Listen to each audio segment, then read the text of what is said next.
Доброго времени суток, уважаемые посетители сайта Nocta. Это программа Nocta Life, я ее ведущий Михаил Срыкин. Мы продолжаем серию интервью в августе месяце этого года. Сегодня у нас в студии Николай Макарович Стоянов. Николай Макарович, добро пожаловать опять в программу Nocta Life. Добрый день. Николай Макарович, вы долгое время занимали должность заместителя Башкана по образовательной части. Образовательную сферу знаете неплохо, и я бы предлагаю сегодня поговорить именно об этом. Скоро учебный год. Обычно по традиции у нас проводится августовская конференция или августовская конференция, не знаю, как правильно ее называть. В этом году ее, я так понимаю, не провели, потому что пандемия, но август, как правило, некий рубеж, где подводятся итоги уходящего прошлого учебного сезона и насколько система образования готова к предстоящему учебному сезону. И вот в этом контексте хотелось бы с вами обсудить такой момент. Вот недавно в социальных сетях и не столько в социальных сетях обсуждали такие две вещи. Первое – это пилотный проект, который внедряется Министерством образования. И второе – это закон о расширении сфер влияния гагаузского языка. Именно в контексте системы образования. И у меня есть такое ощущение, что не все как бы понимают, в чем разница. Все путают, да, то есть, во всяком случае, у меня возникло такое ощущение, что пилотный проект это связано как-то с продвижением гагаузского языка, и он внедряется управлением образованием. Давайте попытаемся это каким-то образом, скажем так, расставить точки над «и» и отделить зерна от плевел. В чем разница между пилотным проектом и между программой или законом по расширению сфер распространения гагаузского языка? Ну, во-первых, вы же знаете, что прошлый учебный год закончился нетрадиционно. Да, потому что экзамены не сдавали. Экзамен не сдавали, 2,5 месяца дети не занимались, выпускных линеек не было. Выпускных вечеров не было, да? Да, выпускных вечеров не было. И начало учебного года, наверное, тоже будут без торжественных линеек, потому что собирается большое количество. Но в любом случае, за летний период Министерство образования, Управление образования, педагоги работали, как начинать новый учебный год. Ну, понятно, работа ведется. Да, само собой, детей не было, но службы соответствующие вели определенную работу для того, чтобы начать учебный год.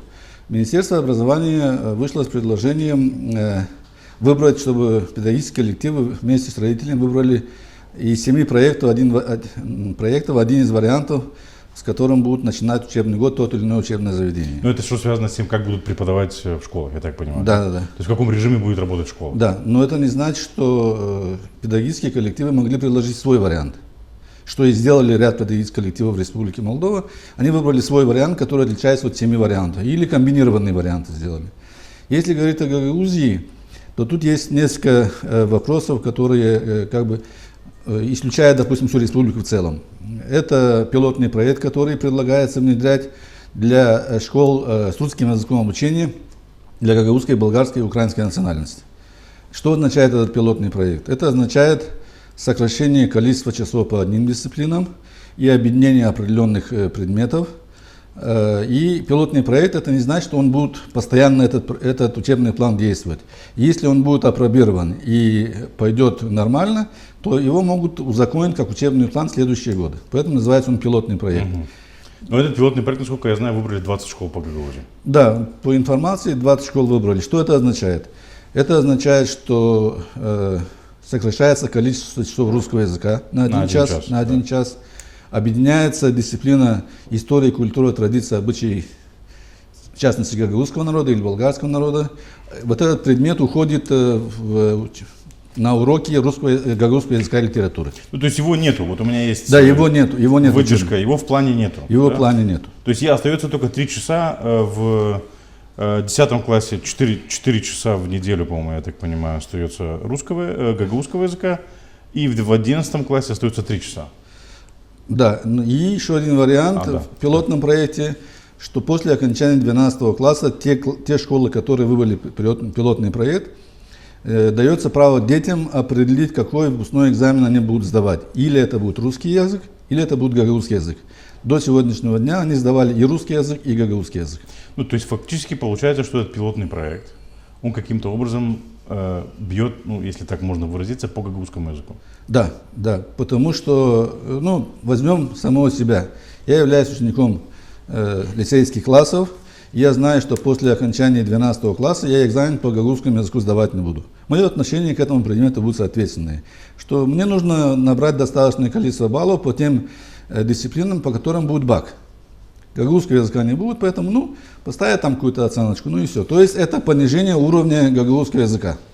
То есть, насколько я понимаю, этот пилотный проект был предложен, я так понимаю, даже не в контексте пандемии. Он был предложен в контексте большой загруженности учеников в школах, да? Нет, это пандемия никакого отношения не имеет. Да. То есть, для того, чтобы сократить нагрузку, они предложили этот пилотный проект для того, чтобы сократить 1 час. Да. И я так понимаю, этот пилотный проект внедряется исключительно в школах с русским языком преподавания в местах компактного проживания национальных меньшинств. Да. Как гагаузы, болгары, украинцы и так далее. Так как же это коррелируется с гагаузским языком? Потому что все это обсуждают в контексте продвижения гагаузского языка. Потому что в этом году, насколько я понимаю, этот закон о расширении сферы влияния гагаузского языка, который был принят Народным собранием, тоже начинает внедряться в школах, насколько я понимаю. Там преподавание некоторых предметов переводится на гагаузский язык, так? Да. Но то есть исключение сдачи экзаменов по гагаузскому языку как БАК не расширяет сферу влияния гагаузского языка, не поднимает уровень гагаузского языка на более высокий уровень, а наоборот его опускает. Принижает, И да. поэтому принижает. Поэтому, скажем так, перевод ряд дисциплин на гагаузский язык не даст расширения сферы влияния гагаузского языка, потому что конечный результат будет отрицательный. Но и я, насколько знаю, было принято решение, что учителя, которые будут вести уроки на гагаузском языке, гагаузский язык и вот эти дисциплины, изобразительное искусство и физкультуру, они должны, то есть они будут получать двойную оплату. Но это уже не связано с программой Министерства образования, это программа гагаузская. Да, но я считаю, что это неправильно. В учебных планах написано, что если в учебных планах, то есть школы с русским языком обучения для лиц гагаузской, болгарской и украинской национальности, румынский язык делится на подгруппы при наличии 25 и более детей в классах. Лучше было бы, если нет в учебных планах, допустим, республиканских деления гагаузского языка на подгруппы, лучше было бы делить на подгруппы гагаузский язык и с 15 или с 12 детьми легче заниматься, чем с 30. То есть создавать больше условий для Создавать изучения. больше учений, потому что учитель, который ведет гагаузский язык, нагрузка учителя гагаузского языка, и учитель, который ведет, допустим, русский язык или румынский, они примерно одинаково загружены. Один будет получать одну зарплату, второй 2 раза больше зарплату. Это не выход из положения. Лучше делить классы на подгруппы, и тогда дети лучше будут знать язык. Ну, это, как, кстати, одно из хороших предложений, но вот мы очень часто слышим и видим в социальных сетях такие выражения, потому что вот буквально недавно поднялось, как только начали обсуждать вот это вот внедрение программы управления образованием по расширению сферы гагаузского языка, перевода этих 2 дисциплин изобразительного искусства и физкультуры на гагаузский язык, там пошли возмущения родителей. Ну, относительно того, что как бы это, скажем так, повышает нагрузку, с одной стороны, может снизить качество образования, и дискриминация по отношению к другим преподавателям, потому что тем преподавателям, которые будут преподавать дисциплины на гагаузском языке, получают двойную оплату, а остальные преподаватели ничего получать не будут. Нет, ничего не будут получать. Они будут получать, да, то же самое, что получали до этого. Да. И возмущение как бы тех, кто сторонников этой программы в том, что, ну вот типа гагаузский язык у нас и так, извините за выражение, в очень плохом состоянии, а вы тут сидите там размышляете по поводу там дискриминации. Вот с точки зрения преподавателей, как преподаватели вообще на это смотрят? Ну, во-первых, в системе образования. Преподавателей нужно, я не знаю, как преподаватели смотрят. Я с ними, как бы вы смотрели, если бы были преподавателем? Ну, во-первых, то, что нужно расширять сферу влияния гагаузского языка, в этом не должно быть, потому что мы живем в автономии, где автономия создана для того, чтобы сохранить свой язык, культуру, традиции и обычаи, потому что если не будет языка и культуры, то не будет и автономии под названием Гагаузия или Гагаузии. Это понятно. Поэтому есть точка зрения того, что я еще раз говорю, что нагрузка первый год, естественно, те, кто начинает, это будут сложности определенные, потому что они начинают, и будут определенные тонкости, которые не учтены, которые нужно будет дорабатывать. Но это не значит, что надо заниматься повышением, то есть поднимать заработную плату именно этим людям. Они должны быть в одинаковых условиях все. Это мое если повышать зарплату, то повышать всем. Повышать всем. Но не отдельно, допустим, по одним дисциплинам или повышать по другим дисциплинам. Ну хорошо, что должно было сделать Управление образования и исполнительный комитет в условиях, когда они понимают и видят, я не знаю, понимают они или нет, что пилотный проект бьет по гагаузскому языку. При этом, насколько я знаю, они распространили письмо и предложили школам выбрать этот пилотный проект, который, в принципе, бьет по гагаузскому языку, как мы с вами здесь пришли к выводу. Что они должны были сделать? Дело в том, что я лично считаю, что управление образования должно было довести до сведения директоров учебных заведений, когда они собирают свои коллективы, что предлагается пилотный проект, но управление образования считает, что это не подходит для школ с русским языком гагаузской национальности. Не подходит для гагаузского языка, Да. если мы говорим не подходит. о сохранении и расширении Да, сферы потому применения.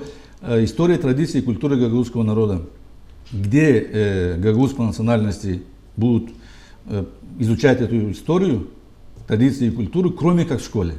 Или, допустим, в другой стране или в другой территории республики. Только в Гагаузии и только в школах дети могут изучить или знать историю, или узнать историю своего народа. Если его убирают с учебных планов и переводят учебные часы гагаузский язык и литература, то тем самым нивелируется проблема истории, культуры, традиций гагаузского народа. И поэтому управление образованием, на мой взгляд, должно было исходить из принципа, насколько это положительно сыграет на расширение гагаузского языка. Вот тот пилотный проект, наоборот, сужает сферу влияния гагаузского языка, но не расширяет. То есть, с одной стороны, мы как бы вроде предпринимаем какие-то меры, а с другой стороны, открывается брешь с другой стороны. То есть сокращается количество часов, ну как бы это положительно, потому что перегруженность детей. С другой стороны, мы уменьшаем сферу влияния гагаузского языка и историю культуры в Гагаузии. То есть поэтому этот вариант немножко недоработан, его нужно было бы, на мой взгляд, доработать. Ситуация с дидактическими кадрами. Мы с вами об этом говорили в прошлый раз, мы с вами встречались здесь в этой студии, говорили, если помните, сразу, по-моему, год назад это было, сразу после августовской конференции 2019 года, и Башкан обрушилась тогда, если помните, на преподавателей с критикой, и критиковала их в том, что они не популяризируют специальность преподавателя среди детей, как бы, и каким-то образом пыталась свалить на них часть вины за то, что у нас не хватает дидактических кадров, особенно по точным дисциплинам. Математика, физика, там, не знаю, биология и так далее. Какова тенденция? Давайте напомним нашим телезрителям, куда мы можем прийти, допустим, лет через 5-10, при сохранении этой тенденции. Последняя информация, которая озвучена по республике, в системе образования до университетского не хватает 2000 педагогических кадров. По всей стране? По всей стране. Сколько в Гагаузии, я не знаю, я просто читаю информацию республиканскую, и там написано, что на сегодняшний день не хватает педагогических кадров в системе до университетского образования около 2000. По Гагаузии тоже достаточное количество предметов, где нужно обновление. Смотрите, мы говорили в прошлый раз о том, что около 60% педагогов имеют предпенсионный или пенсионный возраст. Ну, сейчас, по-моему, пенсионный однозначно. Именно этой дисциплины или да, в целом вы имеете? В целом. По многим дисциплинам имеем. Теперь, когда вот эта пандемия охватила весь мир, более подвержены влиянию этой пандемии это люди старшего возраста. Естественно, те педагоги, которые работали в школе, которым было и по 65, и по 70 лет, и продолжали преподавать ту или иную дисциплину, у них появляется очень большой риск заражения во время начала учебного года. Поэтому они выбирают, или они уходят на пенсию, и на этом, чтобы риск уменьшить, или же, если они остаются, то у них появляется больший риск заражения. То есть вы сейчас прогнозируете отток дидактических кадров из системы образования? Да. Из-за пандемии? Из-за пандемии пойдет определенный отток. То есть больше, еще увеличится количество недостающих педагогов в системе образования. Поэтому это нужно было предусмотреть и открыть, скажем так, в университетах некоторые дисциплины, которые сегодня на русском языке не готовятся. Это и физика на русском языке не готовится, это и математика. Правда, в Камрадском университете сейчас, смотрю, есть набор по математике.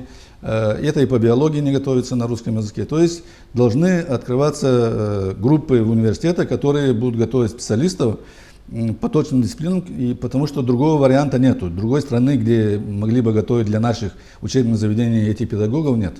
Ну хорошо, но в долгосрочной перспективе разве это не утопическая идея? То есть, как бы, понятное дело, что мы не сможем обеспечить все и вся.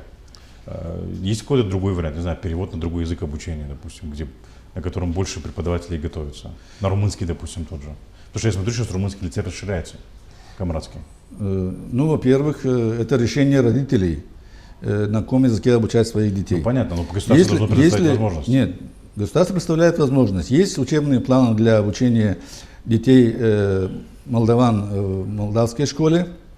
Есть учебный план обучения, скажем так, гагаузов, украинцев и болгар на румынском языке обучения. Есть такие учебные планы. И есть учебные планы с русским языком обучения для лиц гагаузской, болгарской и украинской национальности, для нацменьшинств. Так вот, если сегодня в Гагаузии большинство родителей желает изучать предметы на русском языке, то нужно готовить дидактические кадры. То есть провести какой-то опрос, выяснить, что хотят родители, какая тенденция идет, и на основании этого готовить дидактические кадры. Но мы таких прогнозов не видели ни при вас, ни сейчас. Как бы, к чему мы придем? Я думаю, что это очень серьезная проблема. И очень многие родители, которые отдают своих детей в школу, они сталкиваются с тем, что не хватает преподавателей. И эта проблема с каждым годом все хуже, хуже и хуже. И к чему она приведет, я не знаю, может быть. Потому что мы знаем, что в некоторых селах в 10 классе и в 11 классе не преподается физика. Или там английский язык, потому что нет преподавателя. Это очень сильно бьет по качеству образования ребенка. И молодежи в целом по Гагаузии. Ну, один из вариантов, можно было бы договориться с Приднестровским госуниверситетом и готовить точные дисциплины. Второй вариант все-таки договариваться, потому что кроме Гагаузии еще другие территории есть, где обучение ведется на русском языке. И поэтому... Ну, был Пельский педагогический, по-моему, да, там на севере? Да. Ну, есть Кишиневский государственный университет, ну, да. педагогический тоже. Поэтому лучше было бы сделать статистику, то есть провести исследование, посмотреть, сколько не будет перспектив не хватать этой дисциплины, и заранее заявить, переговорить с Министерством образования и открыть столько групп на русском языке по определенным дисциплинам, которые по окончании которых они будут задействованы в школах. Да, но это же не только, проблема же не только в этом. Проблема в том, что специальность не очень популярна, потому что очень низкая заработная плата. Ответственность большая, заработная плата очень низкая. Как решать эту проблему? То есть я так понимаю, что значительные средства должны быть направлены именно туда, для того, чтобы популяризировать каким-то образом специальность. Или как вообще популяризируется специальность преподавателя? Для того, чтобы шли выпускники на педагогические специальности, необходимо педагогам дать хорошую заработную плату, скажем так. А хорошая заработная плата сколько? 10-15 тысяч рублей? Ну, если говорить о ставке, допустим, сегодня большинство учителей работают на 1,25, 1,5 ставки, плюс дополнительные нагрузки, и они выходят там на 6-7 тысяч рублей, к примеру. Это в 1,5 ставки, значит, они перегружают себя в 1,5 раза больше, чем норма, да? Поэтому, если говорить о ставке, то мы должны говорить о 18 часах. То есть при 18... Проведенных в классе. Проведенных в классе. Плюс часы это как подготовка к этим урокам, так? Туда входит, в эти 18 часов входит подготовка учителя к проведению занятий. Я думаю, что сегодня ставка учителя должна быть хотя бы 10 тысяч рублей на сегодняшний день. Только в этом случае молодежь пойдет на эти специальности. Плюс дополнительная нагрузка, и они будут иметь где-то, скажем так, 12-13 тысяч рублей начисления заработной платы и будут получать 10-11 на руки. 10-12 тысяч, эта ставка должна быть как для начинающих, так и для преподавателей с опытом? Или... То есть для всех, я так понимаю? Так? Я думаю, что для всех минимум должно быть 10 тысяч. На мой взгляд, это... Да, это требует дополнительных финансовых вложений, государство должно об этом подумать, но если мы хотим видеть в перспективе образованный народ, значит мы должны туда вкладывать ресурсы. Безусловно, согласен. Пандемия. Как вы видите, как она повлияет на систему образования? Я так понимаю, что она с нами надолго. И в привычном режиме вести образовательный и учебный процесс в школах уже, я так понимаю, не получится. И система должна каким-то образом перестраиваться. Я так знаю, что вы вначале начали говорить, там предложили 7 вариантов, да, то есть того, как можно организовать учебный процесс в период пандемии. Некоторые школы, в зависимости от их возможностей, выбрали там один из этих вариантов. Как вы видите, достаточно ли этих 7 вариантов и что должно было быть сделано? Иначе, если должно было быть. Когда Министерство образования предложило 7 вариантов, они наверняка консультировались с Министерством здравоохранения и Министерство образования вместе собрались и определили вот эти 7 вариантов. Это не означает, что все эти 7 вариантов самые идеальные. То есть было право педагогическим коллективам выбрать свой вариант и предложить свой вариант. Но основная проблема, на мой взгляд, в начале учебного года заключается в чем? Что должна быть проведена очень большая работа с родителями и с детьми. Потому что, помним мы, вот кто бывал в школе во время перерыва, что происходит в коридорах. Дети бегают, прыгают, то есть они развиваются, им нужно движение. Да. То есть определенных ограничений передвижений, свободы как таковой у детей не было. Сегодня нужно обучить детей, что в этот период будут определенные ограничения. И это не сразу войдет в ум этого каждого ребенка, потому что он хочет двигаться. Поэтому нужно очень много времени потратить педагогам для того, чтобы объяснить детям, как они должны вести себя в школе вот в этот период, когда эта пандемия будет. Ну так не привязывать же детей к батареям. Нет, я не говорю, что они привязаны. То есть, как они должны во время перерыва вести себя, как они должны заходить в школу, какие должны быть дезинфицирующие средства. Это один вариант, то есть работа с детьми. И убедить детей, что это очень серьезно, и поэтому они должны соблюдать те правила, которые установит то или иное учебное заведение. Второе – это работа с родителями. Потому что после окончания школы ребенок идет домой. И родители должны знать, какие действия они должны предпринять, чтобы ребенок не заразился. И если мы знаем, что дети могут являться бессимптомными носителями инфекции, если он, не дай бог, в школе зацепил, он пришел домой и заразил родителей. Да. Поэтому, придя домой, какие действия должны быть у ребенка в первую очередь? То есть, зайдя в квартиру или в дом, он должен прежде всего помыть руки. То есть, есть определенные ограничения, то есть действия, которые должен сделать ребенок. Второе, родители должны знать, что если в семье есть люди пенсионного или предпенсионного возраста, как-то они должны меньше общаться с детьми школьного возраста. То есть есть много вопросов, которые требуют решения. То есть одна сторона – это работа, огромная работа с детьми. А что касается преподавателей? Сейчас. Вторая – это огромная работа с родителями, которых убедить надо, потому что есть люди, которые не признают эту пандемию, пока сами не заразятся, скажем так. Ну, да. Поэтому родители должны понимать, что их дети могут или принести эту пандемию себе в семью, или с семьи перенести в учебное заведение. Поэтому если у ребенка появились какие-то проблемы со здоровьем, которые родители считают, что он, недомогание есть, он должен в первую очередь посоветоваться с семейным врачом и сказать, что давай пару дней ты в школу ходить не будешь, посмотрим, что будет происходить, чтобы не заражать других. Теперь то, что касается педагогов. Педагоги контактируют с детьми, и защитить педагогов от возможного заражения через детей – это тоже очень серьезная проблема. Для этого, на мой взгляд, я не знаю, какое решение принято, наверняка оно принято. Ну, там несколько школ, зависит от того, какие варианты выбрали школы, я так понимаю. Нет, в классе, допустим, начинается учебный процесс, то есть урок начинается. Самый лучший вариант, если, допустим, преподавать в маске, это очень сложно. Это потому что, когда человек постоянно находится в маске и он дышит, он не получает достаточное количество кислорода, и учитель будет очень быстро уставать. Да. Лучше было бы использовать экраны. То есть есть специальные экраны, которые защищают, допустим, учителя при разговоре. Это и свободный доступ есть кислорода к человеку, то есть к педагогу. Это как бы один из вариантов, какой вариант примут решение, не знаю. Второе, надо уменьшить, на мой взгляд, я об этом писал в Фейсбуке, уменьшить количество контактируемых детей, учителей с количеством контактируемых учащихся. То есть сокращать количество детей, находящихся в классе одновременно, так? Если сокращаем количество, допустим, детей в классе было 30, если мы делим классы на две подгруппы, то есть учитель занимается с 15 детьми, те уходят домой, и, к примеру, или на другую дисциплину, и потом занимается следующим 15. Но увеличивается количество уроков, которые проводит учитель, и поэтому ему нужно дополнительно доплачивать. Да. Я смотрел, что министр образования сказал, что дополнительно необходимо 105 миллионов рублей для того, чтобы школы, которые выбрали этот вариант, чтобы получили половина в классе, то есть деление на половину, да? То есть учащихся. Да. Чтобы они сидели по одному за партой, чтобы друг с другом не контактировали. 105 миллионов лет только на переоборудование классов. Нет, иметь? На финансирование педагогов только. Ну хорошо, тогда получается, нужно найти дополнительное количество педагогов в системе образования. Об этом идет речь или нет? Нет. Или повышение оплаты именно тем, кто будет работать? Те, которые будут работать. То есть они будут один и тот же урок преподавать 2 раза. Да, но они будут работать на износ, это будет истощение очень серьезное. Дополнительное количество педагогов нужно привлечь.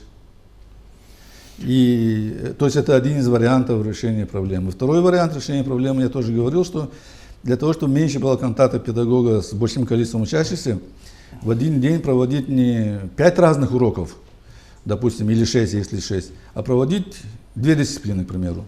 3 урока проводятся математики, к примеру, 3 урока другой дисциплины. И тогда уже учитель контактирует с меньшим количеством учащихся, и вероятность заражения педагога через детей уменьшается, потому что одни и те же дети находятся в классе с одним и тем же учителем. Они перемещение, учитель меньше ходит по классам. Ну хорошо, пандемия, она же как бы дает основание, вернее, заставляет задуматься над тем, чтобы каким-то образом иначе организовать пространство в школах. Об этом практически никто не задумывается, и об этом никто не говорит. Необходимо опять поговорить очень серьезно над сокращением количества детей в классах, потому что у нас классы практически везде перегружены, там от 25 до 30 детей, там мало, редко где там ниже 25. Это тоже очень серьезная проблема.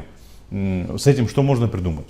То есть необходимо вкладывать, понятное дело, в инфраструктуру. Есть у Гагаузии такие возможности? Или брать кредиты? Что для этого нужно делать? Нет, это решение должно приниматься не на уровне Гагаузии, а на уровне всей республики. Ведь эта ситуация не в Гагаузии. Ну хорошо, но у нас есть автономия, мы можем самостоятельно принимать эти решения. Нет, Гагаузия может, вот то, что приняла Гагаузия решение, условно скажем, что платить учителям гагаузского языка двойную зарплату по сравнению с остальными, может такое же решение принять. Допустим, что нужно, то есть каждая школа должна выйти с своим предложением. Мы принимаем вариант дистанционного обучения, работы в классах, но для этого нам нужно дополнительное определенное количество финансовых средств. Они должны рассчитать эти средства и на какие цели они нужны, на те цели. И выйти с предложением, то есть аккумулировать управление образования, наверняка это может быть и делается, и выйти с предложением в исполкоме и в Народное собрание, что дополнительно для того, чтобы мы могли открыть учебные заведения, чтобы дети могли посещать школы, нам дополнительно необходимо, допустим, 10 миллионов лей по Гагаузии. И тогда уже это решение должно было быть уже принято в августе месяце, потому что дезинфицирующие средства, которые нужны, они должны уже быть закуплены.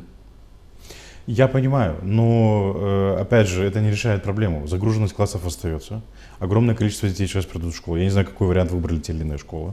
Понятное дело, те школы, где мало укомплектовано, допустим, по 15 детей, у них проблема снимается. Они могут учиться непосредственно в самой школе, ходить в школу и заниматься там. Там, где 30 детей, придется делить эти классы. И каким-то образом либо параллельно бегать из класса в класс, где будет сидеть половина детей, и в другой класс, где будет здесь вторая половина детей, либо половина будет дистанционная, половина будет в классе, или там будет меняться через день. Но в любом случае это не решает проблему. Это в долгосрочной... Это, с моей точки зрения, это решение, которое направлено на то, чтобы переждать пандемию. Но мы же не знаем, насколько эта пандемия продлится. А после этой пандемии может начаться другая пандемия. То есть как бы... Я думаю, нам нужны устойчивые решения, но их никто не предлагает. Нет, когда проектировали школы, никто не рассчитывал на то, что возможно вот такая пандемия. Да, но эти школы, последние школы у нас построились в 80-х годах по Гагаузии. Нет, естественно, что они не готовы к обучению в таких условиях. Поэтому сейчас нужно искать варианты, как в этих зданиях организовать учебный процесс с учетом существующей пандемии. То есть, я уже говорил, я знаю, что некоторые школы уже слышу об этом говорят, о том, что, во-первых, открывают все запасные аварийные входы.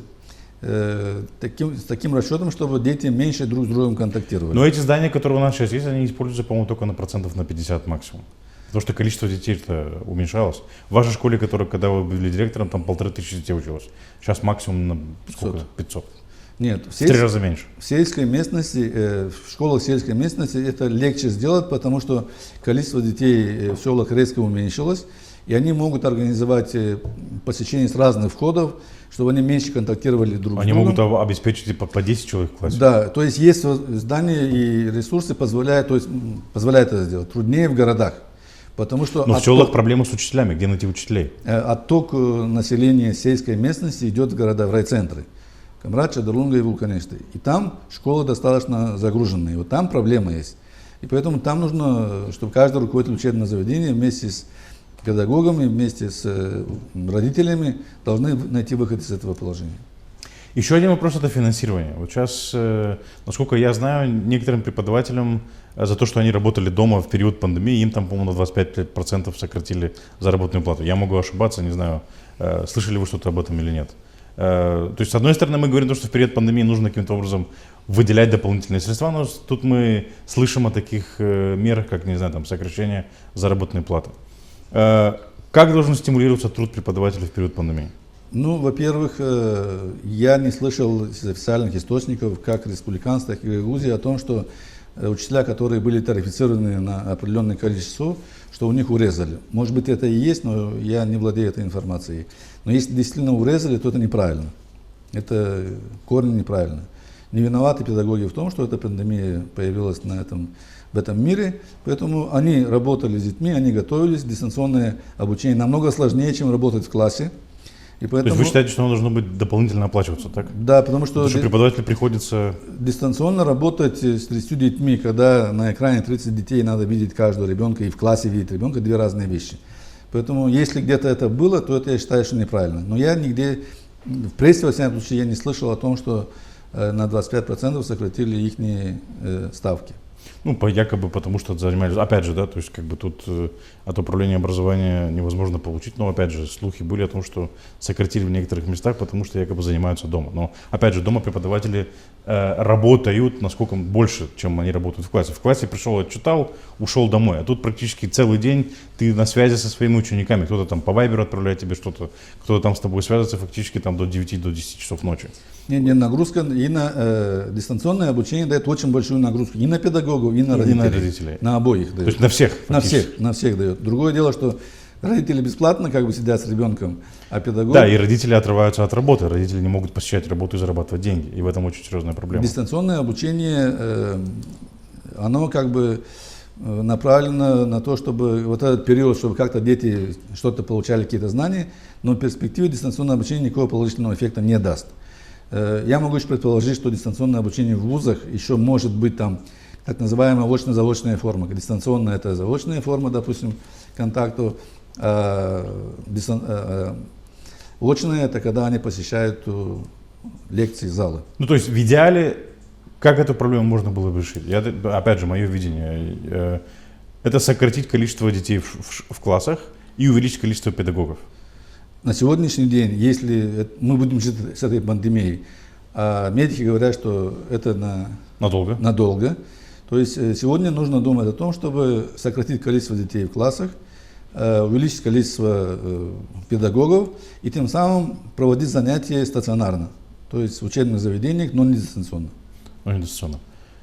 Николай Макарович, я благодарю вас за эту передачу, за ваши ответы на интересующие нас вопросы, но, надеюсь, внесли ясность в некоторые моменты.